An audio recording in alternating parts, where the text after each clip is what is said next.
ఒక్కసారి ఇలా ఈ కర్రీ ట్రై చేయండి. ప్రోటీన్ కి ప్రోటీన్, టేస్ట్ కి టేస్ట్, మీ సోలు టమ్మీ రెండు సాటిస్ఫై అయిపోతాయి. ఇట్స్ కూడా హెల్తీ అనమాట. ఫస్ట్ అయితే 2 మీడియం సైజ్ ఆనియన్స్ ని ఇలా పేస్ట్ చేసుకున్నా, తర్వాత టమోటాస్ కూడా పేస్ట్ చేసుకొని అలా పక్కన పెట్టా. ఇప్పుడు బాండీలో కొంచెం ఆయిల్ అయితే వేసుకొని మసాలా దినుసులు ఉంటాయి కదా, దాల్చిన చెక్క, బిర్యానీ ఆకు, కొంచెం జీలకర్ర, లవంగం వేసుకొని అయితే ఫ్రై చేయండి. అది ఫ్రై అయిన తర్వాత ఆనియన్ పేస్ట్ వేసుకొని కొంచెం రా స్మెల్ పోయేంత వరకు ఫ్రై చేసుకొని జింజర్ గార్లిక్ పేస్ట్ అయితే వేసుకున్నా. తర్వాత అయితే టమోటా పేస్ట్ కూడా వేసుకొని ఆయిల్ తేలేంత వరకు ఫ్రై చేసుకోండి. ఆ తర్వాత ఇక్కడ చూపిస్తున్న మసాలాలన్నీ యాడ్ చేయండి. సాల్ట్, కారం, ధనియాల పొడి, జీరా పౌడర్ అండ్ గరం మసాలా కొంచెం అంటే కొంచెం వేసా. ఇదైతే బాయిల్ చేసిన చెన్నా అనమాట.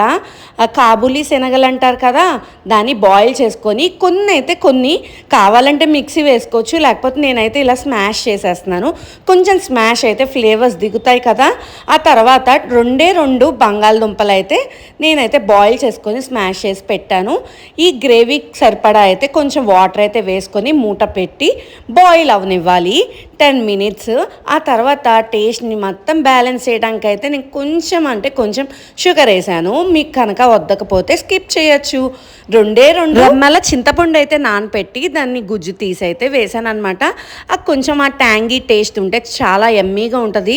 ఫైనల్గా అయితే నేను కసూరి మేతి వేసేసి కొంచెం మళ్ళీ ఇంకొక 5 మినిట్స్ అయితే బాయిల్ చేసి కొత్తిమీరతో గార్నిష్ చేసా. చపాతీలోకి, పూరీలోకి, బిర్యానీలోకి ఎందులోకైనా సూపర్గా ఉంటుంది. ఒక్కసారి ట్రై చేసి చెప్పండి.